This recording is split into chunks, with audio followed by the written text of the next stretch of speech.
a semente que vai ser lançada é uma só. O que muda? A terra. A semente é a mesma. A semente é a palavra de Deus. Claro que eu tenho o meu jeito de pregar, de ensinar. O pastor Evandro tem o dele, outro pastor vai ter o dele. Mas uma só é a palavra, uma só é a semente. Então o que muda, o que distingue quando uma semente vinga e dá o fruto, não é sobre a semente, é sobre a terra. Então a mesma palavra que vai ser liberada aqui hoje, que foi liberada ontem, ela pode transformar a vida de alguns e deixar a vida de outros da mesma maneira. Vou dizer de novo isso aqui. A mesma palavra, a mesma semente que foi liberada ontem, que vai ser liberada hoje, as pessoas estão no mesmo ambiente, mas às vezes a vida de alguns mudam e a vida de outros continua da mesma forma, porque a diferença não está na semente. A semente é a mesma, a diferença está na terra. A terra é que germina a semente.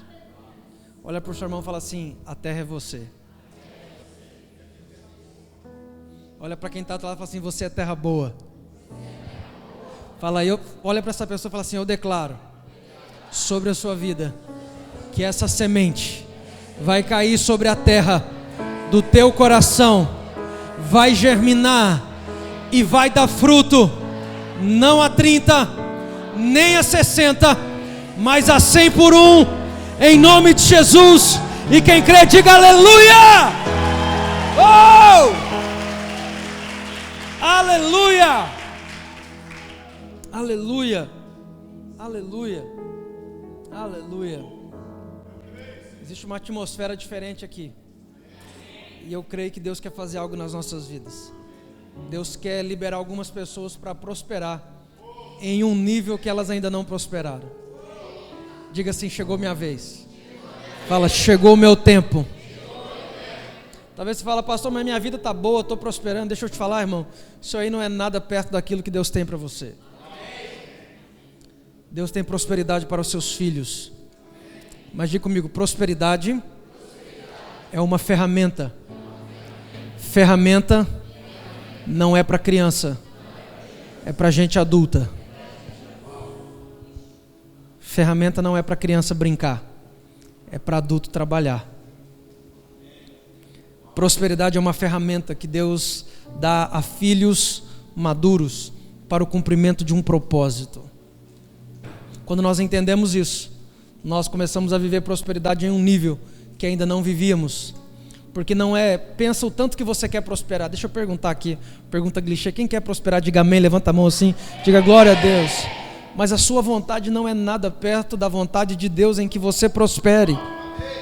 Deus quer que você prospere mais do que você quer prosperar, irmão, muito mais. Por quê? Porque Ele quer te dar uma ferramenta para ser o cumprimento da justiça dele sobre a terra. Prosperidade é uma ferramenta na mão de filhos maduros. E eu acredito que Deus separou esses 2 dias para nos fazer entender sobre maturidade. Porque não é nós orando, tentando convencer a Deus a nos dar aquilo que já é nosso. É nós amadurecendo para desfrutar daquilo que já nos pertence. Amém, queridos? Quem está animado aí diz amém? Amém. Deixa eu começar aqui hoje. Bom, vocês lembram de ontem? Lúcifer tirou as 3 pedras, colocou ouro no lugar, queria ser igual a Deus. Não tem como ser Deus sem ouro. Mas nessa loucura ele tira a cobertura de Deus de cima de 3 áreas importantes da vida dele. E com isso ele cai exatamente aonde faltou a cobertura de Deus. Com isso Lúcifer estava dizendo: eu prefiro o ouro do que a sua cobertura.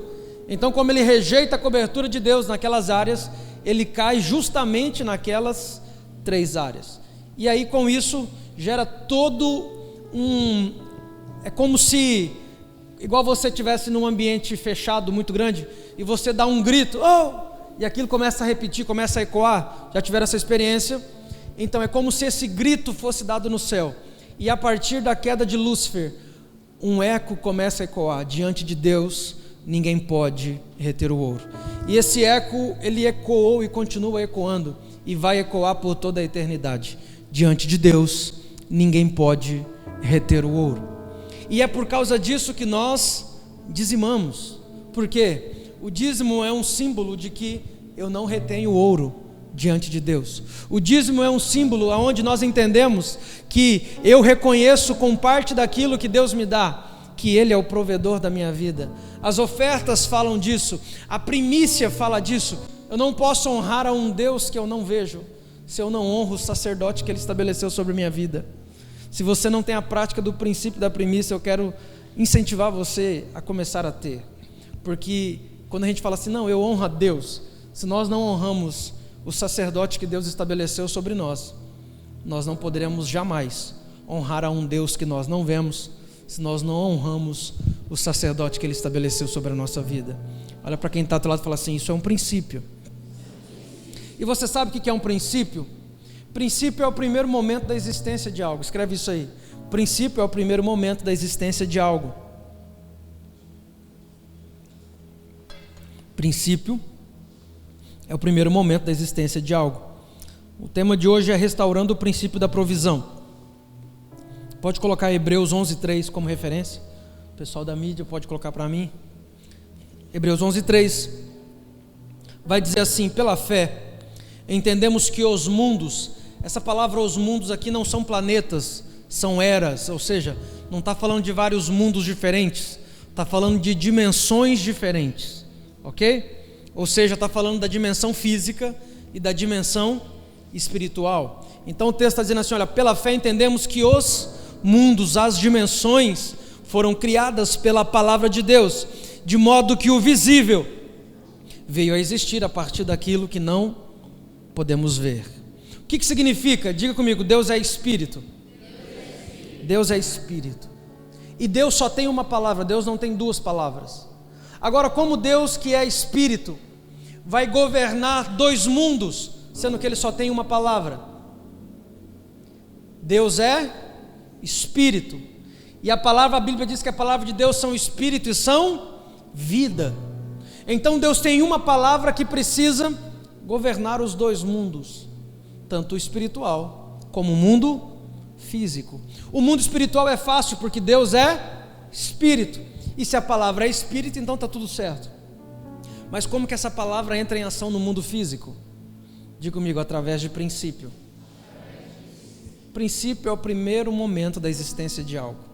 Ou seja, antes de Deus criar o mundo físico, Deus criou o mundo espiritual. E a partir do mundo espiritual, Ele criou todas as coisas no mundo físico. Tudo que existe no mundo físico, tudo que você vê no mundo físico, é um reflexo de algo semelhante no mundo espiritual. Quem está pegando aqui diz amém? Tudo, pastor, carro, tudo, a Bíblia fala de carros de fogo.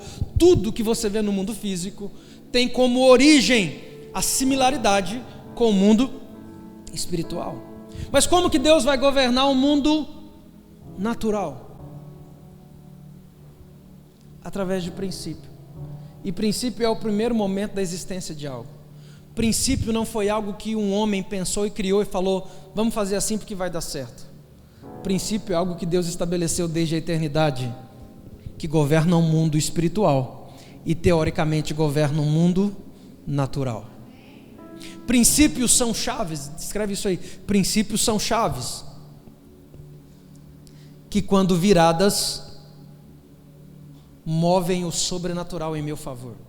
Princípios são chaves, que quando viradas, que quando giradas, movem o mundo espiritual, sobrenatural em meu favor. Então Deus precisava arrumar uma forma para que nós no mundo natural acessássemos as coisas no mundo espiritual, porque tudo é espiritual, irmão, tudo. A sua prosperidade, ela é espiritual. Sua prosperidade é espiritual.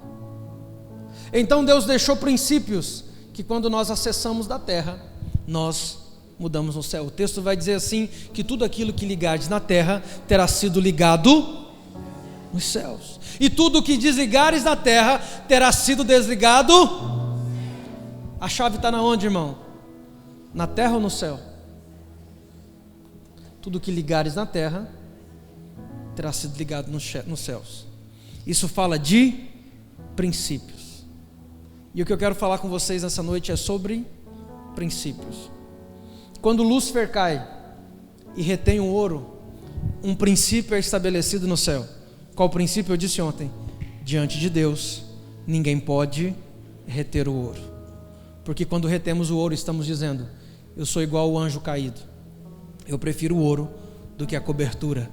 Quando eu não retenho o ouro, eu estou dizendo: eu prefiro a sua cobertura, Deus, do que o ouro. Isso é um princípio que foi estabelecido. Nós cantamos aqui que os 24 anciãos colocam as coroas diante dos pés. Nós vemos isso ontem, porque no céu foi estabelecido isso. E se é estabelecido no mundo espiritual, é só questão de tempo para ser manifesto no mundo natural. E o que eu quero falar com vocês é exatamente sobre isso hoje, sobre um princípio. Escreve assim, existem duas formas de viver na terra. Existem duas formas de você viver na terra. Você pode viver pela lei e você pode viver pela graça. Você pode viver por regras ou você pode viver por princípios. Qual a diferença, pastor? Se você tentar viver pela lei ou pelas regras, você vai ter sérios problemas. Porque são 10 mandamentos, amém? Alguém sabe o nome dos 10 mandamentos de cor? Os 10 mandamentos de cor. Se alguém souber, só levanta a mão. Eu não sei também. Alguém decorou os 10 de cor? Mas e se eu te falar que não são 10? São 613 mandamentos. Agora, se você não consegue lembrar dos 10 principais, como você lembra de 613? Responde para mim, você acha que é possível viver pela lei? Você acha que é possível viver por regra? É óbvio que não. Pastor, e como é que eu faço? Venha viver por princípios, porque quem vive por princípios não precisa de regra. O que é uma regra? É um cercadinho. Quem precisa de cercadinho é criança, irmão. Sim ou não? Criança que você pega ela, você põe um cercadinho para ela e fala assim, fica aqui, porque se eu deixar aberto você sai e você não tem noção do que você está fazendo. Então você precisa de um cercadinho. Adulto, você deixa ele livre, porque ele tem maturidade para saber o que é bom e o que não é. Deus nunca quis que vivêssemos debaixo de regras. O desejo de Deus desde o começo era que vivêssemos debaixo de princípio. Escreve assim no seu caderno: dízimo não é lei. Eu vou mostrar para você que dízimo vem muito antes da lei. Escreve aí: dízimo não é lei, dízimo é um princípio. E entender isso vai trazer uma leveza sobre a sua vida, você não faz ideia, irmão. Dízimo é um princípio. A lei diz: não matarás. Presta atenção, não matarás. Imagina que o presidente, não esse nosso, né, um outro presidente doido, fale assim, a partir de hoje eu vou emitir uma lei que das 6 horas da tarde até 6 horas da manhã, se você matar alguém, você não vai ser preso, nem julgado e nem condenado por isso. Ou seja, das 6 da tarde às 6 da manhã, está liberado matar. Você mataria alguém por causa disso? Sim ou não? Por quê? Não existe regra, agora você pode matar. Por que você não mataria? Porque dentro de você tem um princípio dizendo que matar é errado. Então, ainda que a lei seja retirada por conta do princípio, você não faria isso. Sabe qual foi o problema com o dízimo? Eles colocaram na nossa cabeça que era uma regra, que era uma lei. E a gente começa a estudar a Bíblia, a gente vê que na verdade não é. Só que a gente não deixa de fazer porque não é uma lei, porque a gente entende que é um princípio. O princípio foi feito para te proteger, não para te punir. A lei é punitiva, mas a lei só é para transgressor. Quem vive por princípios nunca vai viver debaixo da lei. Quem vive por princípios nunca vai viver debaixo de regras, porque ele pratica princípios. Se ele pratica princípio, a lei já é indiferente. Por quê? Lei é para transgressor, não é para quem vive por princípios. Eu acredito que você vai sair daqui nessa noite entendendo que dízimo é um princípio. Esse princípio quem que criou? Pastor Cris, Pastor Evandro, o bispo da bolinha, não. Quem criou esse princípio? O próprio Deus, porque um anjo se rebela no céu e decide reter o ouro. Então Deus estabelece um princípio, que todos aqueles que retêm o ouro, eles estão praticando, estão sendo influenciados pelo princípio de Lúcifer, e todos aqueles que decidem abrir mão do ouro estão recebendo a cobertura do Todo-Poderoso. Amém? Vamos lá? Se dízimo é um princípio, ele precisa estar dentro do Éden, sim ou não? Porque o Éden é o princípio de todas as coisas criadas, ok? Nós vimos ontem a diferença. O Éden de Deus, o Éden de Adão é o princípio das coisas criadas. Existia outro Éden, mas não está na terra. Então, o Éden das coisas criadas é o de Adão, onde Deus planta o jardim e coloca Adão. Abra sua Bíblia comigo em Gênesis 2, 8 e 9, eu coloco aqui para mim. Anota aí. Dízimo, um princípio no Éden. Quando alguém me falar de dízimo, você fala assim: irmão, tinha dízimo no Éden, rapaz. Você não sabe nem do que você está falando. Tinha dízimo no Éden. Diz assim, Gênesis 2, 8 e 9. Ora, o Senhor Deus plantou um jardim no Éden, para os lados do Oriente, e ali colocou o homem que formara. O Senhor Deus fez então nascer do solo todo tipo de árvores agradáveis aos olhos e boas para alimento. E no meio do jardim estava a árvore da vida e a árvore do conhecimento do bem e do mal. Diga comigo: Deus é um Deus provedor. Ele quer prover o homem. Desde o princípio, o desejo de Deus era prover o homem. Se você olhar a criação, a recriação, Deus cria o homem no sexto dia. Qual é o primeiro dia após o sexto dia? O sétimo. Qual era o sétimo dia? Dia do descanso. E você reparou que depois da criação não tem oitavo dia, nono dia, décimo dia? Sabe por quê? Porque o desejo de Deus era fazer o homem viver dentro do sétimo dia, o dia do descanso, o dia do desfrute, o dia do deleite. O dia não é descansar no sentido de que eu estou cansado, é descansar no sentido de que eu tenho um provedor sobre a minha vida, eu tenho um Deus que provê sobre a minha existência, então eu não preciso ficar preocupado com nada. Existe um provedor aqui dentro do jardim. Então Deus planta um jardim, Deus faz crescer a toda a provisão, as árvores frutíferas, e Deus coloca o homem lá dentro. Versículo 16 vai dizer assim: e o Senhor Deus ordenou ao homem: coma livremente de qualquer árvore do jardim. Qual que era a ordem de Deus? Às vezes a gente inverte, a gente fala assim: Deus ordenou o homem para não comer da árvore. Não foi essa a ordem. A ordem de Deus primeiro foi: coma de toda a árvore do jardim. Por quê? Porque Deus é um Deus provedor. Deus sempre vai se apresentar como um Deus provedor. Deixa eu colocar um parênteses com você. A partir do momento em que Deus fala assim: olha, toda árvore do jardim é a sua provisão, Deus estava transformando aquilo na provisão do homem. Amém? Quantos concordam que todas as árvores eram a provisão do homem? Diz amém. Todas as árvores se tornam. Não tinha salário, não tinha dinheiro, não tinha papel. Então a partir do momento que Deus faz crescer e fala: você pode comer de tudo isso, o que Deus está dizendo? Tudo isso é a sua provisão. Deus estava provendo o homem. Aí no versículo 17 Deus vai dizer: mas da árvore do conhecimento do bem e do mal não comerás, porque no dia em que dela comer, certamente morrerás.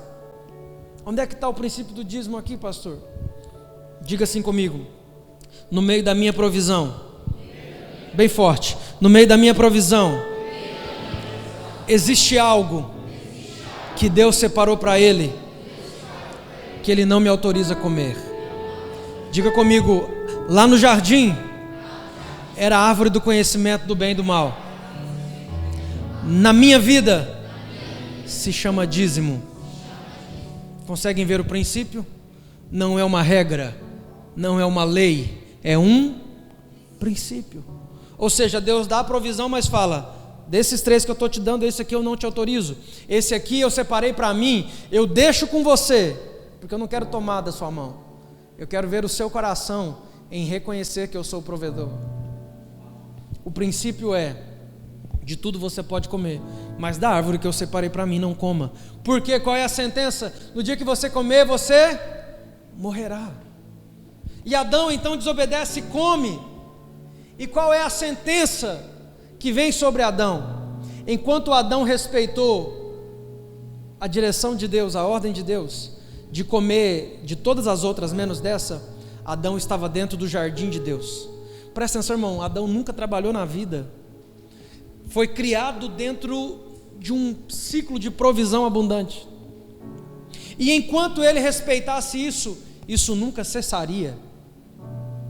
Mas qual era a condição? Não toca naquilo que eu separei para mim. Adão, enquanto você respeitar isso, eu vou te prover eternamente. A partir do dia que você tocar, Adão, eu vou entender que você não quer que eu seja o seu provedor. E se você não quer que eu seja o seu provedor, Adão, então você precisa sair do meu jardim. E agora, do suor do seu rosto comerás. Agora você vai ter que lavrar a sua própria terra, Adão. Adão, eu plantei um jardim para você, eu dei tudo para você. A única coisa que eu pedi foi: não coma daquilo que eu separei para mim, e eu te proveria por toda a vida, por toda a eternidade. Mas se você está dizendo que você quer ser o seu próprio provedor, então você precisa plantar o seu próprio jardim. Olha aqui para mim. Deus tem um jardim plantado para todo aquele que quer reconhecê-lo como Senhor de suas vidas. Deus tem um jardim plantado para você. Olha para quem está ao teu lado e fala assim: Deus tem um jardim plantado para você.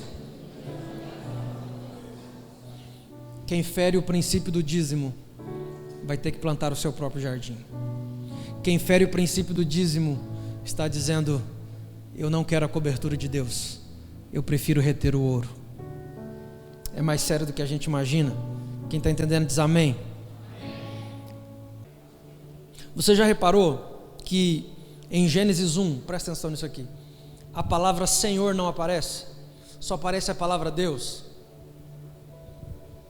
Deus fez tal coisa, Deus disse haja luz, Deus viu que a luz era boa, Deus, mas não aparece a palavra Senhor. A palavra Senhor só vai aparecer em Gênesis 2:7. E sabe o que acontece em Gênesis 2:7? Olha só o que o texto diz, Gênesis 2:7. E formou o Senhor Deus o homem do pó da terra, e soprou em suas narinas o fôlego de vida, e o homem foi feito alma vivente. Deus, escreve isso aí, Deus não é Senhor da criação. Ele é o Deus da criação, Senhor não. Por quê? Porque o próprio Jesus disse que não pode haver dois senhores. Deus não é o Senhor da criação, Ele estabeleceu uma outra pessoa para ser o Senhor. Quem é o Senhor? O homem. Salmo 115:16, anota aí, se você está com dúvida disso que eu estou falando. Salmo 115:16. Os céus são os céus do Senhor, mas a terra deu aos filhos dos homens. Diga: Deus deu a terra para mim. E deu a terra para você fazer o que, irmão? Governar sobre ela, reinar sobre ela, estabelecer a vontade de Deus sobre ela. Sabe por que Deus não é Senhor da criação? Ele é o Deus da criação, mas o Senhor da criação Ele estabeleceu que seja você. Ele estabeleceu que seja você. Sabe qual é o desejo de Deus? Que você e eu sejamos o Senhor da terra e que Deus seja o nosso Senhor. Por isso que Ele só passa a ser chamado de Senhor, porque só pode ser Senhor quem é provedor. Deus não tinha criado ninguém para ser provedor ainda, então Ele não podia ser chamado Senhor. Ele era apenas o Deus que estava recriando todas as coisas em Gênesis 1. Mas a partir de Gênesis 2:7, agora Ele cria o homem, e Ele tem o dever de prover o homem. Então a partir disso, você vai ver a menção Senhor, porque agora Deus tem alguém para prover. O desejo de Deus sempre era prover o homem, sempre. Mas tudo que Deus precisa que o homem faça para que receba essa provisão, é reconhecer que Deus é o Senhor da vida dele. Quem está entendendo diz amém? Isso é provisão. Provisão está ligada a senhorio, porque ninguém pode ser senhor se não tem ninguém para prover. Imagina, a gente que é pai, a gente que é os pais, enfim, antigamente, isso não era mais antigamente. O pai chegava e falava assim: ó, filho, eu quero que 10 horas você esteja em casa. Por que o pai podia falar isso?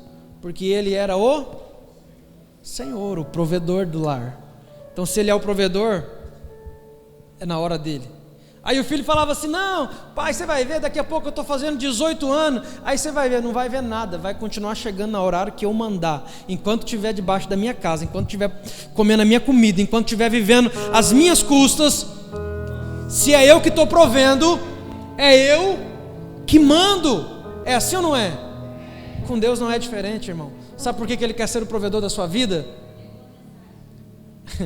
Sabe por que Ele quer ser o provedor da sua vida? Porque Ele quer que você ande no direcionamento que Ele tem. Ele não quer que você fique saindo para tentar fazer a sua própria provisão. Ele quer ser o provedor total da sua existência, para que você o honre e o respeite em tudo. Por isso Ele só pode ser Senhor de quem Ele é provedor. Por isso que em Gênesis 1 não aparece a palavra Senhor. Não tinha um homem para ser provido. Mas a partir de Gênesis 2, o Senhor Deus disse: façamos o homem.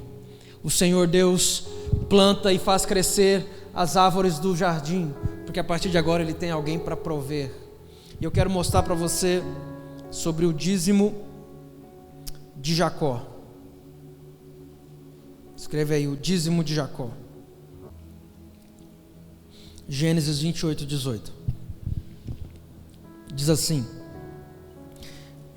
então levantou-se Jacó pela manhã de madrugada, e tomou a pedra que tinha posto por seu travesseiro, e pôs por coluna, e derramou azeite sobre ela, e chamou o nome daquele lugar Betel. O nome, porém, daquela cidade antes era Luz. E Jacó fez um voto, dizendo, presta atenção no voto. E deixa eu te dizer algo, irmão. Estudar a palavra é diferente de ler um livro normal. Um livro normal você lê e está tudo certo. A palavra você precisa da revelação de Deus. E geralmente a revelação ela mora nos detalhes, que às vezes a gente passa e lê batido e não compreende. Olha o voto que Jacó faz. Lembre-se que quando aparece a palavra Deus, significa que Ele não é Senhor. E se Ele não é Senhor, Ele não é provedor. Mas quando aparece a palavra Senhor, Ele é provedor. Então com esse código você vai entender algo agora. 20. E Jacó fez um voto dizendo: se Deus for comigo. Deus era provedor de Jacó? Deus era provedor de Jacó? Até esse momento não. Se Deus for comigo. Só que agora ele começa a pedir provisão. Se Deus for comigo e me guardar. Guardar é provisão? Sim ou não? Se é guardado, Deus está te provendo. E me guardar nessa viagem que faço. Me der pão para comer. Pão é provisão? Pão para comer, veste para vestir é provisão? E eu em paz, essa palavra paz significa prosperidade. E eu em prosperidade voltar à casa do meu pai. Prosperidade é provisão de Deus? Aí ele diz: o Senhor me será por Deus. O que Jacó estava dizendo lá atrás? Deus ainda não é o meu Senhor. Deus é meu Deus, mas meu Senhor Ele ainda não é. E Jacó começa a relatar dizendo: olha, se o Senhor for comigo, se o Senhor me proteger, se o Senhor me guardar, se o Senhor me der pão para comer, roupa para vestir, e em prosperidade me fizer voltar, então o Senhor será meu Deus. 22. E esta pedra que tenho posto por coluna será a casa de Deus, e de tudo quanto me deres, certamente te darei o dízimo. Eu vou contar o contexto para você de Jacó.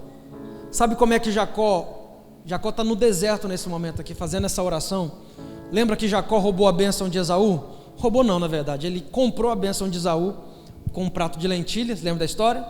Depois, na verdade, ele engana o pai dele, porque o pai dele não o abençoaria se soubesse. Então ele compra a bênção do irmão, legalmente, mas na hora de ser abençoado, de receber efetivamente, ele precisa enganar o pai, coloca lá a pele de animal, põe, enfim, para poder, para que Isaac o abençoe. E o que acontece com isso? O irmão dele falou assim: quando meu pai morrer, eu mato você. Olha só o que Jacó arrumou, irmão, sem a provisão de Deus.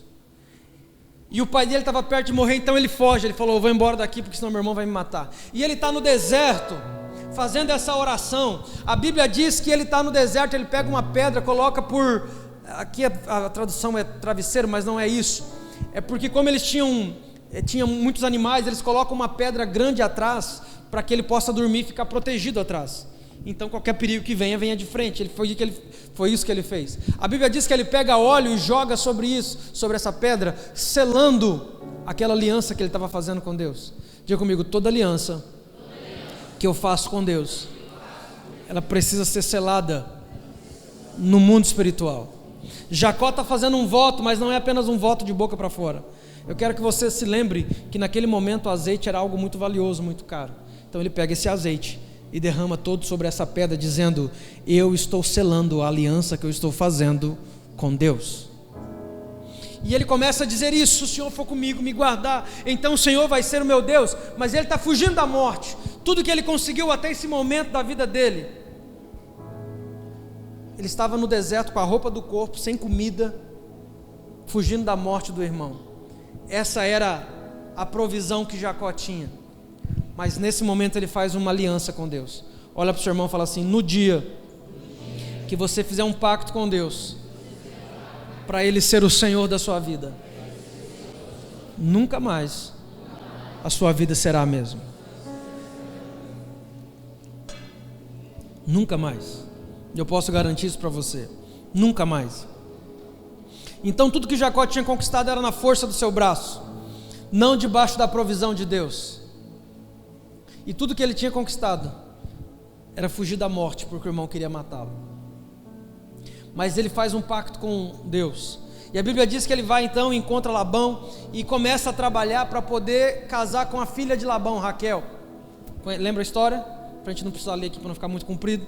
E a Bíblia diz que ele trabalha por 7 anos para Labão, por Raquel. Na hora do casamento, o sogro engana, porque Jacó, o nome Jacó significa enganador. Mas presta atenção, todo enganador um dia vai encontrar alguém que o engane mais, vai encontrar alguém pior do que ele. Todo enganador chega uma hora, irmão, que ele vai encontrar alguém que é mais esperto do que ele. E ele trabalha 7 anos para poder ter Raquel. Na noite de núpcias o sogro engana, coloca Lia. A Bíblia diz que Lia era meia vesga, e ele joga Lia lá para dentro. Jacó não vê, ou sei lá, se viu e quis dar uma desperto. Enfim, no outro dia ele foi reclamar com Labão: trabalhei 7 anos, mas não é essa. Labão falou: na minha terra não se casa a filha mais nova primeiro a mais velha. Se você quiser a outra, você tem que trabalhar mais 7 anos. A Bíblia diz que Jacó trabalha mais 7 anos para Labão, por Raquel. E depois que ele termina de pagar os 14 anos, ele chega no sogro e fala assim: eu preciso que você me dê um salário, eu trabalho para você tem 14 anos e não tenho salário. Aí Labão falou assim: é justo, vamos fazer o seguinte, eu vou separar aqui as ovelhas salpicadas, aquelas manchadinhas. Das manchadinhas que nascer branquinha, vai ser seu salário. E eu vou separar as pretinhas. Das pretinhas que nascer branquinha, é o seu salário.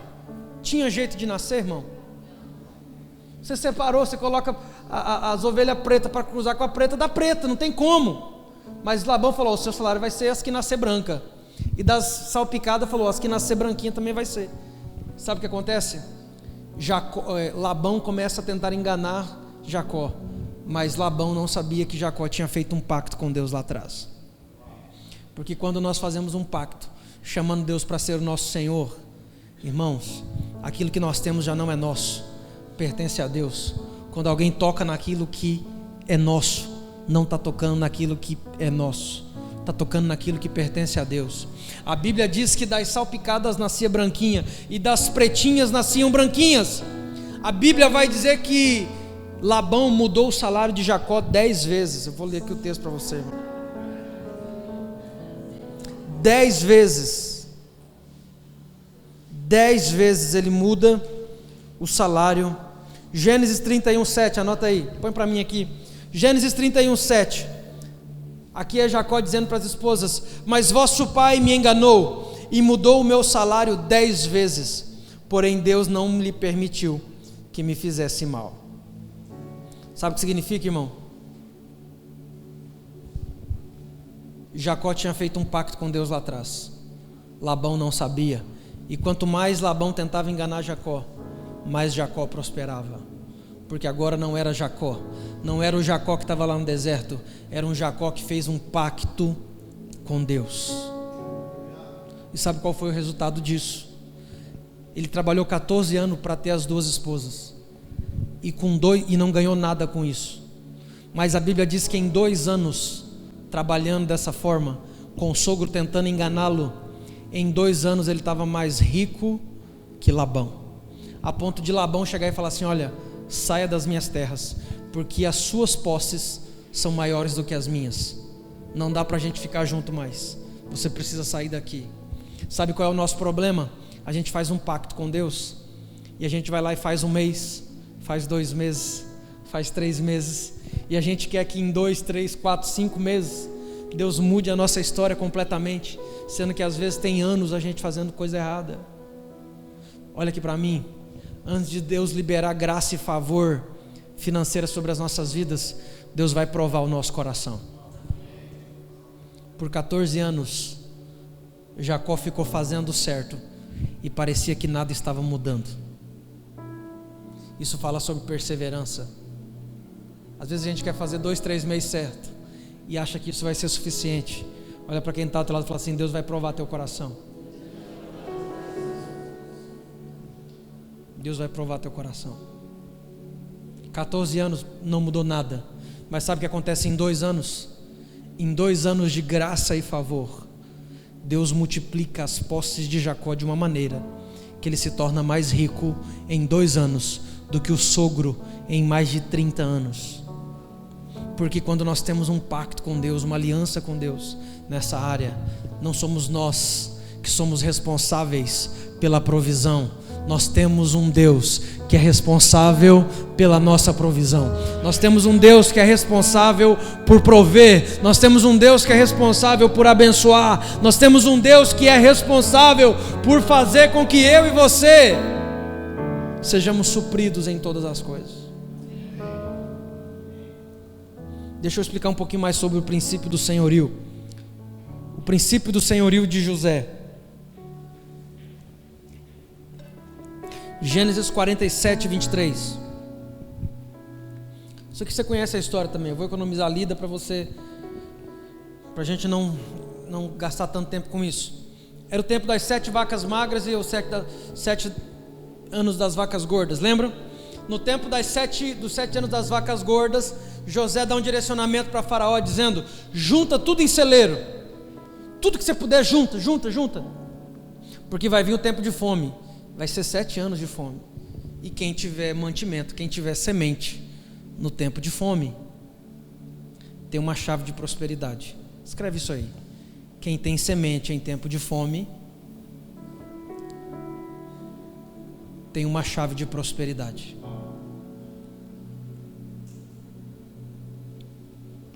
Gênesis 47, 23 vai dizer assim: então disse José ao povo: eis que hoje tenho comprado a vós e a vossa terra para Faraó. Eis aí tendes semente para vós, para que semeeis a terra. Há de ser, porém, que da colheita dareis 1/5 a Faraó, ou seja, 20% para Faraó. E as outras 4 partes serão vossas, para a semente do campo e para vosso mantimento, e dos que estão nas vossas casas, para que comam vós e os vossos filhos. E disseram a José: a vida nos tem dado, achemos graça aos olhos do meu senhor, e seremos servos de Faraó. Vem cá, Henrique, deixa eu usar você aqui para dar um exemplo aqui. Você é um menino bonito, tem que ser menino bonito para poder dar exemplo. Deixa eu dar um exemplo para você aqui, para você entender o que é senhorio. A Bíblia está dizendo que Faraó, através de José, comprou as pessoas. A fome era tanta que na hora que eles estavam passando fome, não tinha mais o que fazer, eles pegaram todo o dinheiro que tinha, foram até José: precisamos de comida. José falou: me dá o dinheiro. Eles deram o dinheiro e eles voltaram achando que no próximo ano ia mudar. Não mudou. Outro ano era fome de novo. Eles chegaram e falaram: ó, não temos mais dinheiro e precisamos de comida. José falou: o que vocês têm? Eles falaram: não temos mais dinheiro, já demos. Então me dá os animais, me dá o gado de vocês. O povo deram os gados e voltaram com a comida, achando que no próximo ano ia melhorar. No próximo ano não melhorou. Voltaram e disseram: não temos mais dinheiro e nem gado. José falou: então me dá as terras. Eles deram as terras e voltaram com a comida, achando que no próximo ano as coisas melhorariam. Não melhorou, voltaram de novo. Agora eles não tinham mais dinheiro, não tinha mais gado, não tinha mais terra. E eles chegaram para José e falaram: não temos dinheiro, não temos gado e não temos terra, e temos fome. Eles chegaram para José e disseram: compra-nos a nós e a nossa família, para que sejamos escravos de Faraó. Porque se eles fossem escravos de Faraó, pelo menos comida eles teriam. Presta atenção que você vai entender o que é senhorio.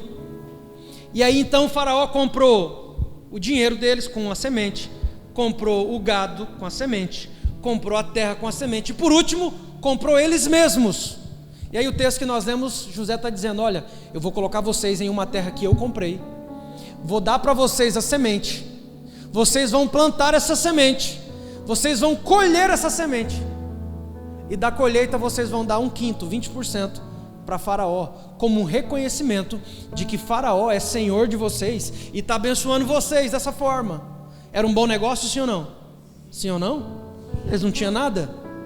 Mas me responde, sinceramente, se Faraó pegou o dinheiro deles a troco de comida, Faraó pegou o gado deles, a terra deles, e por fim Faraó comprou eles mesmos, e aí Faraó vem e dá a semente, dá a terra para eles semearem e colherem, de quem deveria ser 100% da colheita? De quem deveria ser 100% da colheita? Faraó não obrigou ninguém a vir se vender como escravo, eles que se ofereceram por causa da fome. Faraó só comprou, falou: você quer se vender? Está aqui, estou comprando. Então esse era um princípio de senhorio. Faraó podia pegar 100%, porque tudo pertencia a Faraó, sim ou não? Mas ele diz assim: olha, como eu sou bom, eu vou deixar 80% com vocês, e 20% só vocês trazem para mim. Para quê? Faraó precisava dos 20%, irmão? Não, mas era o reconhecimento de que Faraó era senhor da vida deles. Porque se Faraó comprou o gado, a terra, o dinheiro deles, e eles mesmos com semente, Faraó não precisava de 20% daquilo que eles plantavam. Aqueles 20% era para reconhecimento de que Faraó era senhor deles, ok? Você vai entender o que é dízimo agora. Imagina aqui que o Henrique trabalha o mês inteiro, e existe uma lei sobre ele, dizendo assim: ó, todo mundo sabe que dízimo é 10%, também? Aí fala assim: não, ô Henrique, você não vai dar 10%, você vai dar 100% de tudo que você ganhar. Você acha justo isso? Bom que ele é sincero, eu gosto disso. Mas presta atenção, de quem que é a terra que o Henrique mora? De quem que é a terra que o Henrique mora? De quem que é a sabedoria que está aqui dentro da cabeça do Henrique para ele prosperar? Me ajuda, gente, quem que é a sabedoria? Quem deu? Quem deu a força para o Henrique? Quem deu a habilidade para o Henrique? Quem deu o negócio para o Henrique? Quem faz o Henrique prosperar? De quem deveria ser 100% do que o Henrique produz? Seria o certo, sim ou não? Aí você fala: pastor, mas eles eram escravos, nós não somos. Quem falou? Toda vez que você lê a palavra servo na Bíblia, eles colocaram servo, traduziram para o servo para amenizar. A palavra original é escravos, escravos de Cristo. Nós éramos escravos antes, irmão, escravos do pecado, escravos do diabo. Quando a Bíblia diz assim: ó, Deus me libertou para que eu fosse livre, eu sou liberto, eu sou livre. Somos livres, né? Somos livres, mas escravos de Cristo, porque só existem dois senhores. Você nunca vai ser senhor de si mesmo. Ou seu senhor é um ou seu senhor é outro, irmão, não tem como. Eu não sei você, mas eu prefiro ser escravo de Cristo. Então nós somos escravos de Cristo. O mundo pertence a Deus. Tudo que tem aqui, Deus disse assim, ó, meu é o ouro, minha é a prata. Tudo pertence a Deus. Agora vai lá no canto lá. Imagina você tendo que trabalhar o mês inteiro. Quem trabalha aqui diz amém? Você trabalhar o mês inteiro lá no seu trabalho, suado, agarrado lá no chifre do boi. No chifre do boi que a gente fala lá no Mato Grosso. Tipo assim, agarrado firme no negócio, não tem? Você pegar firme no trem. Agarrado lá no chifre do boi, jogando o boi pro chão, e vai, e vence aqui, e o trem tá difícil e tal. E aí chega no final do mês, seu patrão pega lá a remuneração, ou você é empresário, você pega lá o recurso que te sobra e tal. E aí você vem pro culto da coinonia, amém? Aí você pegou a sua remuneração, aí você vem pro culto da coinonia, igual o Henrique tá vindo assim, triste. Olha para eles lá, não ri não, cara de triste. Por quê? Porque ele trabalhou o mês inteiro com encargo. Tudo pertence a Deus, tudo é de Deus. Eu tenho que dar tudo para Ele. E você vem triste. Não, triste, irmão, triste assim, acabado, tipo, poxa vida. E aí você vai pôr ali o dinheiro, o seu recurso, põe ali e volta, começa a voltar triste para o seu lugar. Porque ele sabe que mês que vem ele vai ter que fazer tudo de novo e trazer tudo de novo, 100%. E aí imagina que na hora que ele estivesse indo, o pastor chamar assim, ô Henrique, volta aqui meu filho. O que foi que está triste? Tive que dar tudo aí, pô. Poxa vida, sério mesmo? Deixa eu te falar um negócio então. Cadê? Tá aqui? Será que eu alcanço? Peguei. Ai, chega doeu aqui. Aí eu pegava assim e falava assim, ô Henrique, faz o seguinte então, cara. Em vez de você dar 100%, eu vou tirar 10 aqui e eu vou deixar só 10% como um sinal de que você reconhece Deus como Senhor. E 90% eu vou devolver para você poder usar nas suas coisas. Mostra para mim como é que você ia voltar para casa, sabendo que você antes ia dar 100, agora você tem 90 para você. Sabe qual é o entendimento do dízimo? Mentiram para nós dizendo... Obrigado, Henrique. Uma salva de palmas para o Henrique aqui, gente. Sabe qual é o problema do dízimo? Mentiram para nós dizendo que nós daríamos 10% para Deus. Nunca foi verdade isso. Os 100% pertence a Deus. Não é você que dá 10 para Deus, é Deus que dá 90 para você. Todo mês, todo mês, todo mês Deus dá 90 para você. Todo mês Deus dá 90 para você. Porque na verdade nós deveríamos colocar os 100% aqui dentro. Mas Deus é bom, e Ele dá 90% para nós de algo que era 100% dele. E sabe para que Ele pede os 10%, irmão? Não é porque Ele precisa. É como um sinal de que você reconhece que foi Ele que proveu os 90 para você. Agora imagina, alguém vai e abençoa você. Imagina, você está passando necessidade na sua casa, eu vou lá e trago um monte de coisa do mercado, Coca-Cola, uma cesta básica, um monte de coisa, e trago, e vim, e paga a sua luz, paga a sua água, eu abençoo você. Na hora que eu estou saindo da sua casa, você põe uma faca nas minhas costas e fala assim, pastor Cris, me passa o celular. Eu falava, que é isso, irmão? Acabei de abençoar você, acabei de trazer tudo que você precisa para a sua necessidade, te dei dinheiro, paguei suas contas, trouxe mantimento para você e para os seus filhos. Você está me assaltando, você fala, eu não quero saber, pastor Cris, me passa o celular. O que você fala, o que você diria de uma pessoa que tem coragem de assaltar alguém que está abençoando a sua vida? Ingratidão? É a mesma coisa que acontece quando dos 100% nós não separamos os 10% que é de honra ao Senhor. Eu estou roubando quem está me dando 90%. Eu estou roubando a honra de reconhecer que Deus é o provedor da minha vida, da minha família, dos meus negócios, de tudo que eu tenho. Dízimo não é nós dando 10% para Deus, irmão. Se eu servir um Deus que precisa dos meus 10%, eu falo para você que eu vou procurar um outro Deus para mim, porque esse Deus é muito fraco.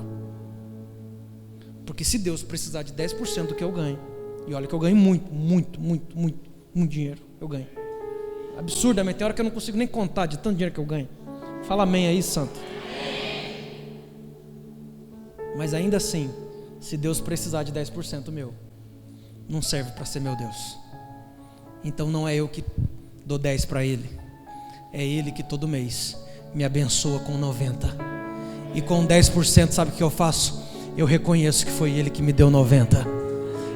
Dízimo é reconhecimento de senhorio. Escreve isso aí. Dízimo é reconhecimento de senhorio. Se eu dizimo, eu estou reconhecendo no mundo espiritual: eu sou escravo de Cristo. Tudo que eu tenho pertence a Deus, não é meu, pertence a Ele. Porque um escravo não é dono de nada, irmão. Sabe por que às vezes o diabo toca em coisas que são nossas? Por duas razões. Porque são nossas, e não tem nenhuma garantia de que o diabo não vai tocar naquilo que é nosso. Nenhuma. A Bíblia diz assim: olha, aquilo que é de Deus, o maligno não toca. O maligno não toca naquilo que é de... Só tem uma forma de nós fazermos aquilo que é nosso, pertencer a Deus. Não é a gente falando assim: pastor, unge aqui meu carro para o diabo, para ser de Deus. Não, não é dessa forma. É quando nós reconhecemos que a provisão daquilo ali foi Deus que mandou, foi de Deus que veio. E como que eu faço isso? Não é com a boca, não é orando, não é... Deus estabeleceu um princípio de reconhecimento no mundo espiritual para que isso aconteça. Qual é o princípio? O princípio de reconhecimento de senhorio se chama dízimo. Não reter o ouro.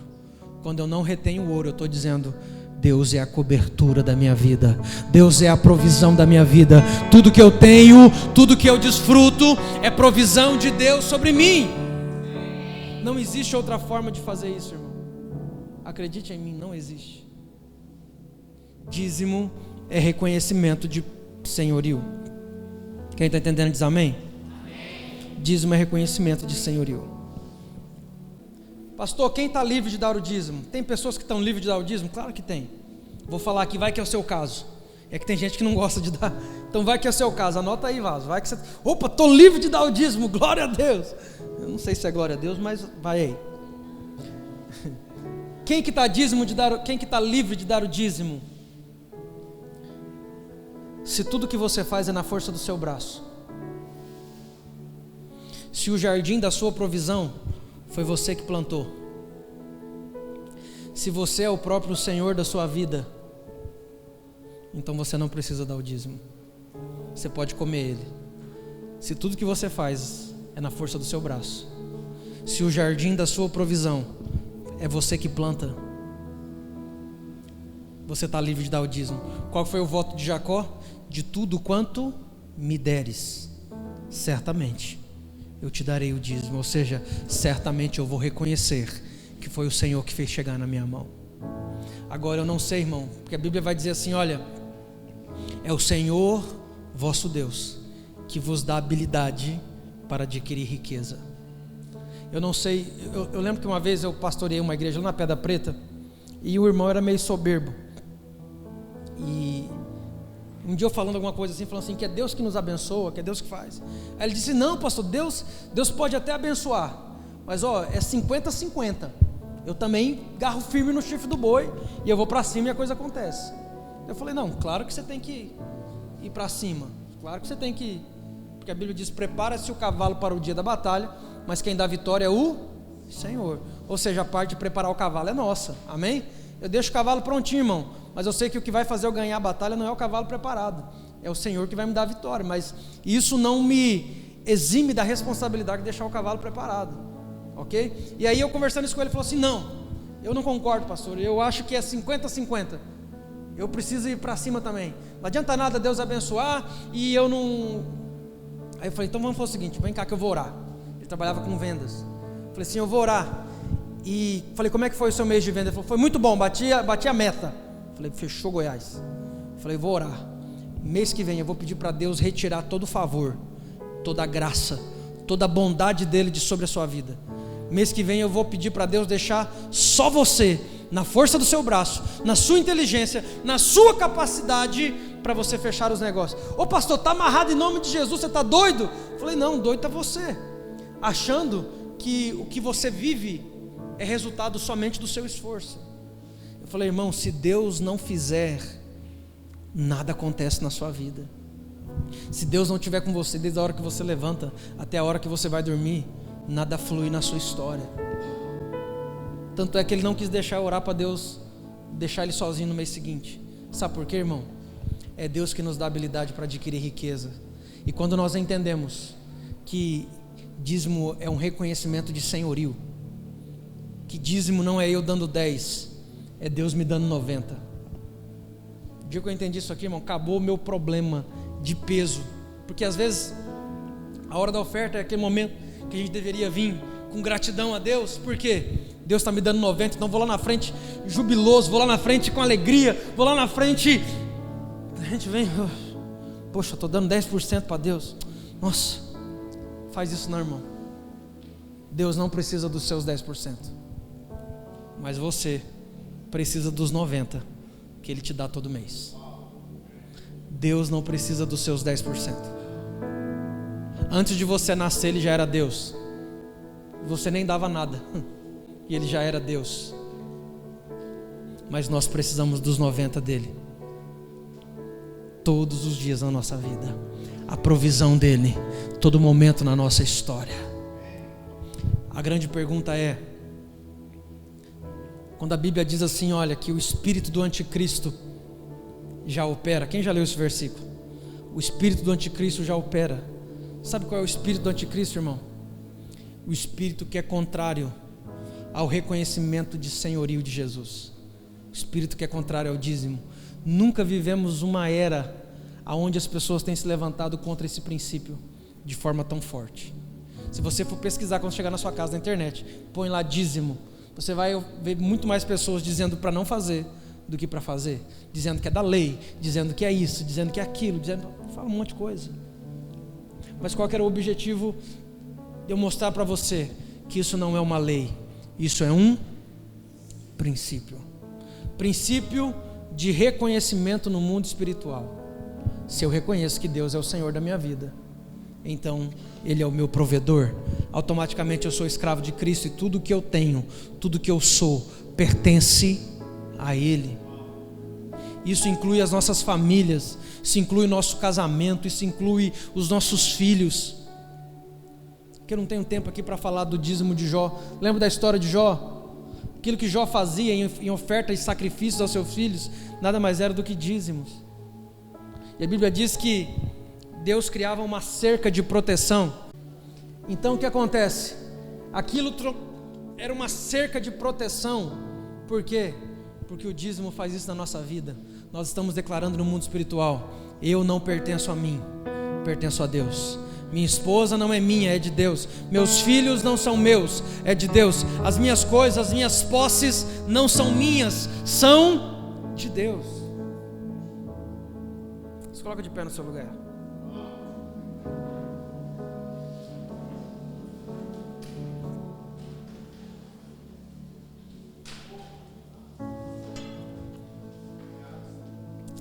Não deixe o seu coração se enganar com isso. Deixa eu te dizer, irmão, 10% não faz diferença nenhuma na sua vida, mas 10% reconhecendo que Deus é o Senhor das nossas vidas faz toda a diferença na nossa história. O mundo espiritual reconhece princípios praticados. Isso é sobre um princípio. Amém?